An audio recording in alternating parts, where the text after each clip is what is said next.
કોઈક દાડ છોકરા ઉપાધિ કરાવે ને, છોકરા ઉપાધિ કરાવે. કોઈક દાડ ધણી પણ કહે છે, તું મારી માને હાચવતી નથી, બસ તારે પડી જ નથી કહેતા, તો હારા કહેવાય. એટલે ભાગ્યશાળી એટલા તમે.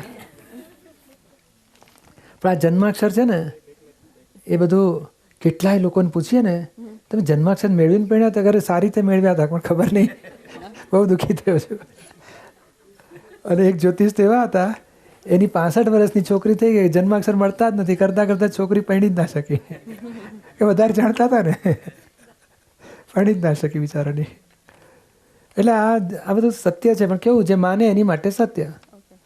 તમે નથી માનતા, બોલો આ ફોરેનવાળા કેટલાય જન્માક્ષર જાણતા જ નથી, એ લોકો વાસ્તુશાસ્ત્ર જાણતા જ નથી, પણ સારી રીતે જીવે છે, કોઈ દુઃખી નહીં. એને જોબ છૂટી જાય તો કશું વરી ના કરે, એ ભગવાન બીજે દાડે પાછું મળી ગઈ હોય ને, બોલો એ લોકોને દુઃખ બુઃખ નહીં, ચાલ્યા કરે વગર શાસ્ત્રે ખબર નથી તોય. અને આપણા લોકો બધું મેળવે, જન્માક્ષરે મેળવે, વાસ્તુશાસ્ત્ર બધું, પણ તોય દુઃખ મટતા નથી પૂરેપૂરા. એટલે દુઃખ શેનું છે? જન્માક્ષર તો તમારું શું બતાડે છે કે તમે ગયા ભાવમાં શું ચિતરેલું છે, આ ભાવમાં શું શું ભોગવશો એ બતાડે છે. એટલે ફળમાં you can not change anything. એટલે આપણે તો ખરેખર પુરુષાર્થ કોઝિસ ભાગમાં હોવો છે કે ભાઈ આ તમારું ફળ છે, ફળને તમને કોઈ બતાડે કે તમે ઇતિહાસમાં 35 માર્ક આવશે અને ભૂગોળમાં 22 માર્ક આવશે, શું ફાયદો? અમે મને 2 દિવસ પછી રિઝલ્ટ આવવાનું છે તો મને ખબર પડવાની છે, અને મેં મહેનત શું કરી એની પરથી મને ખબર પડશે કે અમારા ઇતિહાસ ભૂગોળ કાચા હતા, સાયન્સમાં 80 આવ્યા, ગણિતમાં 99 આવ્યા, ખબર પડવાની છે. તે પરિણામને લોકોની ઈચ્છા થાય કે મારું શું પરિણામ આવશે. અમે શું દાદા શું શીખવાડે છે? પરિણામનું આવી ગયું, હવે એમાં નવું સુધારો. સમજાય છે ને? એટલે કોઝિસ સુધારવાનો. જેમ તમને ગુસ્સો આવ્યો એટલે પરિણામે તમે ફેલ થયા કહેવાય. એટલે આ સત્સંગ છે, ધર્મ છે, તમને ભણવાનું કહેવાય. ભણીને એવું ભણો કે ગુસ્સા વખતે તમે ફેલ ના થાઓ. ગુસ્સાનો પ્રસંગ આવે ત્યારે તમને ક્ષમતા રહે ત્યારે તમે પાસ થયા કહેવો. એવા જીવનના એક એક પ્રસંગમાં પાસ થાવ એટલે તમે મોક્ષ માટે લાયક થઈ ગયા. સમજાય ને? આપણે આ પ્રસંગમાં પાસ થવા માગીએ છીએ. પેલું સંસારના ફાયદો નુકસાન નહીં, પણ અંદર આપણને ક્ષમતા રહે, રાગદ્વેષ ન થાય, ચિંતા ન થાય, એ સ્થિતિ પ્રાપ્ત કરવી, એની માટે આપણે સાચી સમજણથી થાય એવું છે. આ લોકોને ચિંતા બંધ કરવા માટે વાસ્તુશાસ્ત્ર શોધવા જાય કે મને નુકસાન કેમ થયું 3 વર્ષથી, કે તમારું બારણું દક્ષિણમાં ખરું ને કે છે, એટલે તમારે ઘરમાં લક્ષ્મી બારણામાં બહાર નીકળી જાય કે છે, એટલે તમે સુખી ના થાઓ. એટલે પણ 20 વર્ષથી આ ઘરમાં રહીએ છીએ ને, પણ તે દાડા કંઈ જુદું હશે, પણ આ 3 વર્ષથી થાય છે ને ચોક્કસ બારણાનું વાંક છે. એટલે એને મને આશ્વાસન રહે, બારણું બદલાવી નાખે, બારી તોડાવીને બારણું કરે, બારણામાં બારી કરી નાખે, અને તોય પાછું નુકસાન તો ઘટે જ નહીં. પણ પેલા 70,000નો બીજો ખર્ચો આવ્યો, દિવાલ તોડવાનો ખર્ચો વધી ગયો. દાદા ભગવાન શીખવાડે સરસ રસ્તો કે બારણાની બાજુમાં ઉત્તર લખવાનું, અંદર લખવાનું ને બહારથી આવો ત્યારે લખવાનું. એટલે 2 વખત આપણને વંચાય કે આ તો ઉત્તર છે, આ તો ઉત્તર છે. શંકા નીકળી ગઈ એટલે કમાણી થાય પછી. એટલે આ માન્યતા છે બેન. જેમ બિલાડી નડતી નથી, આપણી શંકા નડે છે કે આ બિલાડી મને નડી, એટલે પછી બિલાડી નડી એવું શંકા પડી ને તો ત્યારથી એને નડવાની શરૂ થાય. આખો દાડો દુઃખી થયો હોય બિચારો. તમે માનો છો, પણ તમે એટલું માનવાનું કે દુઃખી ના થઈએ આપણે. જો દુઃખ આવવા માંડે તો એ માન્યતાને બાજુ મૂકી દેવાની કે આપણા અનંત સુખનું ધામ આપણને દુઃખી કેમ કરે કોઈ વસ્તુ. સમજાય ને? બાકી આ બધું માન્યતાઓ છે. અમે તો કોઈ દાડો નિરૂમાએ તો કોઈ દાડો મંદિરનો ખાતમુહૂર્ત થયું તો અમાસને દાડે થયું હોય કે બીજનો દાડો હતો, કોઈને ખબર જ નથી. લોકો કહે છે આજે અમાસ છે તો કોઈ ચંદ્રમાની અમાસ છે, આપણે તો આજે સંજોગ મળે આજે શરૂ કરો, અને સરસમાં સરસ બધા કામ થયા છે, કોઈ દાડો કોઈ અટક્યા જ નથી. અને જન્મ દાડે કે નક્ષત્ર જોઈને જન્મે છે, અને મરણને વખતે નક્ષત્ર જોઈને મરે છે. તો પછી આ દુનિયામાં આ 2 મોટા મોટી વસ્તુ તો આ 2 છે, તો વતલી વસ્તુ શું જોવાની જરૂર છે? હા, ટાઈમને કાળની જરૂર નથી, કાળ નક્ષત્રની જોવાની જરૂર. અને એ દેવદેવીઓ છે, જ્યોતિષ દેવો જ બધા, સૂર્ય ચંદ્ર ગ્રહો નક્ષત્રો બધા નમસ્કાર આપણા. અને એ લોકો તો આપણને બગાડે જ નહીં ને. આપણે રોજ એમને નમસ્કાર કરતા હોઈએ તો આપણને દુઃખી કરે, એટલે કોઈ બંધારણ દુઃખી ના થાય આપણે. પછી ભારતી કમલ શાહ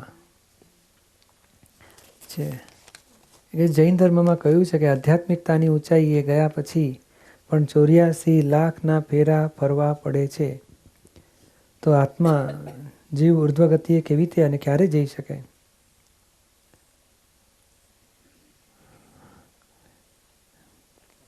દાદાનું જ્ઞાન મળ્યા પછી આ શક્ય છે એમ આપનું કહેવું છે, તો તે કેવા પુરુષાર્થ કરવાથી મોક્ષ પ્રાપ્ત થાય? ભગવાને આટલું સરસ જીવન આપ્યું છે તો તે મોટે ભાગે લોકો કેમ નિરાશામાં રહે છે? 3 પ્રશ્નો તો થઈ ગયા તમારામાં. હવે આધ્યાત્મિકતાની ઊંચાઈએ ગયા પછી 84 લાખના ફેરા ફરવા પડે છે, તે એનું કારણ શું હોય છે? કે અમુક આધ્યાત્મિકતાની ઊંચાઈ એટલે શું? કે અમુક જ્યારે આત્મજ્ઞાન એ ક્રમિક માર્ગ અને અક્રમ માર્ગ બે જુદા છે. તે ક્રમિક માર્ગની વાત લઈએ છીએ આપણે, અક્રમની વાત જુદી છે. એ તો સેફસાઇડવાળો છે, મોક્ષે જતા સુધી. આ ક્રમિક માર્ગમાં જ્યારે સમકિત થાય એને ઉપશમ સમકિત કહેવાય છે, ચોથું ગુંઠાણું. પછી ત્યાંથી ચડે 5મું 6ઠું, પછી એવી શ્રેણી ચડે, એમાં 2 વિભાગ પડે છે. એક ઉપશમ કર્મ ઉપશમ કરી અને ઉપર ચડે, કર્મને ક્ષય કરીને ઉપર ચડે. એક ક્ષયવાળાની શ્રેણી એવી હોય છે કે એ પડતો નથી પાછો, અને ઉપશમ કરીને ચડેલો હોય એટલે ક્રોધમાન માયેલો છે ખરા, રાખોડી નાખી દીધી ઉપર અને કહે છે હવે અમારો અગ્નિ સમાઈ ગયો છે. એ તો કંઈ કાયમનો સમાય નહીં ને, એ તો કોઈક મેં આમ સળિયો ઊંચો કરો ને તો બધો ભડકો શરૂ થાય. પણ હવે એને એવા સંજોગ જ મળે કે ઉપશમ ઉપશમ ઉપશમ, તે પછી એ ઉપશમ શ્રેણીવાળો છેટ 11મા ગુંઠાણે ગયો, ત્યાંથી પડે પાછો પહેલા ગુંઠાણે. એવો આપણા શાસ્ત્રમાં ઉલ્લેખ મૂક્યો છે. કારણ એને એટલી બધી રિદ્ધિ સિદ્ધિ જાહો જલાલી થાય કે હું ભગવાન જ છું અને હું છું, હું આત્મા છું, એ ભાનમાંથી આ દેહાધ્યાસ એનો પૂરેપૂરો ખલાસ થયો ના હોય. ઉપશમ હોય, બધા કષાયો માન લોભ બધું, તે પાછો છંછેડાય એટલે પાછો પ્રગટ થાય એટલે પડે ત્યાંથી. એટલે એ અપેક્ષા કે 84 લાખના ફેરા. હવે 84 લાખના ફેરા જે શબ્દ વાપર્યો છે ને, એ વાસ્તવિકતામાં થોડો ફેર છે. કોક જ એવો હોય કે મેં એકદમ એકેન્દ્રિયમાં જતો રહે, કહું અપવાદ રૂપે. બાકી નિયમ તો કેવો છે કે મનુષ્યમાં આવ્યા પછી વધુમાં વધુ 8 અવતાર જાનવરના થઈ પાછો મનુષ્યમાં આવે, 1 અવતાર દેવગતિનો થઈને મનુષ્યમાં આવે, અથવા નર્કનો થઈને પાછો મનુષ્યમાં આવે, અથવા મનુષ્યમાં જ રહે પાછો. પણ 84 લાખમાં ફરવું નથી પડતું. જેમ કોલેજમાં નાપાસ થાય તો કંઈ પહેલા ધોરણમાં મૂકવામાં આવે, હા બિચારાને બહુ ત્યારે 2 વર્ષ સસ્પેન્ડ કર્યો હોય, અથવા તો એ ફરી પાછો એ કોલેજમાં બેસે, એના જેવું પાછો પહેલા ધોરણમાં ના આવે. એવું મનુષ્ય એટલે બહુ હાઈ ડેવલપમેન્ટ છે. એ થોડાક આ ક્રોધ છે કે કશાય છે કે ક્રોધમાન લોભ કે અથવા રાગ દ્વેષ કે બધા ખરાબ ભાવો થયા હોય તો જાનવરમાં જઈને પાછો આવે. અને જાનવરમાં 8 જાય વધુમાં વધુ, એટલે ગાય થાય, ગધેડો થાય, કૂતરો થાય, ઉંદરડી થાય, બિલાડી થાય. 8મા ભવે પાછો મનુષ્યમાં આવી જાય. 9મો ભવ પાછું જાનવરનો ના આવે, મેક્સિમમ 8 ભવ. કારણ એ જેમ પેલો કરિયાણાના વેપારી ગુનો કર્યો તે જેલ થાય 6 મહિનાની, એના જેવી. પાછો જેલ પૂરી કરે એટલે પોતાની દુકાનમાં આવે, શેઠનો શેઠ જ હોય. અને દાદાનું જ્ઞાન મળ્યા પછી કે આ 84 લાખ ફેરા મટી જાય એ શક્ય છે, તો એ કેવો પુરુષાર્થ કરવાથી મોક્ષ પ્રાપ્ત થાય? 5 આજ્ઞા તમે જ્ઞાન લીધું ને, તો ભારતીય જુદા છે ને હું શુદ્ધાત્મા બધું સમજાયું ને, થોડું થોડું સમજાયું ને. 5 આજ્ઞા થોડી થોડી ચાલુ કરીને, ફાઇલોનો સંભાવ્ય નિકાલ નહીં, ભારતીય ફાઇલ નંબર 1, ફાઇલ નંબર 2 આવ્યા છે કે અહીંયા ઘરે છે ને, ફાઇલ નંબર 3, 4 બધા હોય ને, એ સંભાવ્ય નિકાલ ચાલુ કર્યો ને થોડો થોડો. બગડ્યું સુધર્યું બધું વ્યવસ્થિત થોડું સમજાય છે ને, સંજોગનો છે આધારે થાય છે, કોઈનો દોષ નથી વ્યક્તિઓનો. ફાઇલ નંબર 2માં શુદ્ધાત્મા જોવાનું ચાલુ કર્યા ને થોડા થોડા, શુદ્ધાત્મા જ છે. હા, એ બધું ચૂકવાનું નહીં આપણે. તો એ તમને નવું કર્મ નહીં બંધાવા દે, નવા રાગદ્વેષ નહીં થવા દે, અને તમે મોક્ષ માર્ગે આગળ વધશો. આ બીજ થઈ છે, 5 આજ્ઞા પડાશે તો બીજમાંથી 30 થશે, 4 થશે, પૂનમ થઈ એટલે કેવળ જ્ઞાન આવશે. કેવળ જ્ઞાન થાય પછી નિર્વાણ આવે, પછી સિદ્ધ ક્ષેત્ર આવે. આપણને આ જ્ઞાન મળ્યું ને તે શુક્લ ધ્યાનના 4 પાયા કહેવાય છે. તે પહેલો પાયો શરૂ થઈ ગયો, અસ્પષ્ટ વેદ. એટલે શું, બરફ અહીં પડ્યો હોય તો બરફનો ઠંડો પવન આવે ને તો આપણને લાગે હા એ બરફ હોવો જોઈએ કે છે, એવો આત્માનો સ્વાદ આપણને શરૂ થાય.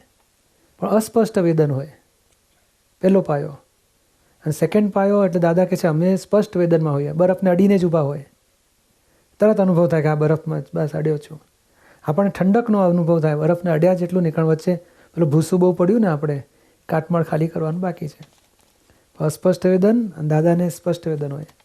આપણે ત્યાં સુધી જવા માગીએ છીએ. આ કાળમાં, આ ક્ષેત્રમાં, આ દેહમાં રહીને પણ આપણે સ્પષ્ટ વેદન સુધી પહોંચી શકીએ એવું દાદા ભગવાનનું વિજ્ઞાન ખુલ્લું થયું છે. બોલો, તમારી તૈયારી જોઈએ. 5 આજ્ઞાનો પુરુષાર્થ, જાગૃતિ, સામાયિક પ્રતિક્રમણ બધું બહુ હેલ્પફુલ થવાનું છે. અને સત્સંગનું બળ વધવાથી. અને પછી સ્પષ્ટ વેદન બીજો પાયો, ત્રીજો પાયો કેવળ જ્ઞાન. એ થોડા કાળમાં કેવળ જ્ઞાન થાય. અને ચોથો પાયો મોક્ષ, એ સિદ્ધ ક્ષેત્રમાં સ્થાન પામે પછી પૂરું.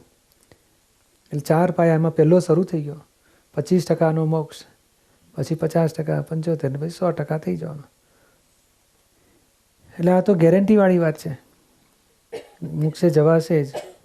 તમારે આ સત્સંગને છોડવા નહીં. શું સ્કૂલમાં દાખલ 2 દાડા આવ્યા અને પછી છોડી દઈએ તો પછી સ્કૂલમાં પાસ થવાય ગઈ? એવું આપણે ટચમાં ભલે ઓછું વધારે આવે સંજોગાધીન છે, આપણું લક્ષ્યમાં હોય કે ના મારે સત્સંગમાં જવું છે, 5 આજ્ઞામાં રહેવું છે, બધાની વાણીના ટચમાં રહો, તમે બહુ હેલ્પ થયા કરશે.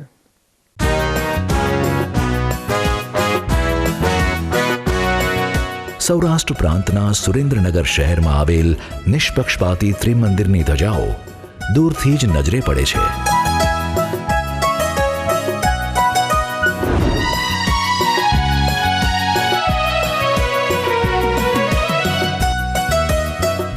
અહીં આબાલ વૃદ્ધ સૌ કોઈ માટે જરૂરી એવી બધી જ સુવિધાઓ સભર આ ત્રિમંદિરમાં દર્શનાર્થીઓ દર્શન કરી એક પાવન પર્યટક સ્થળની મુલાકાત લીધાનો આનંદ માણે છે.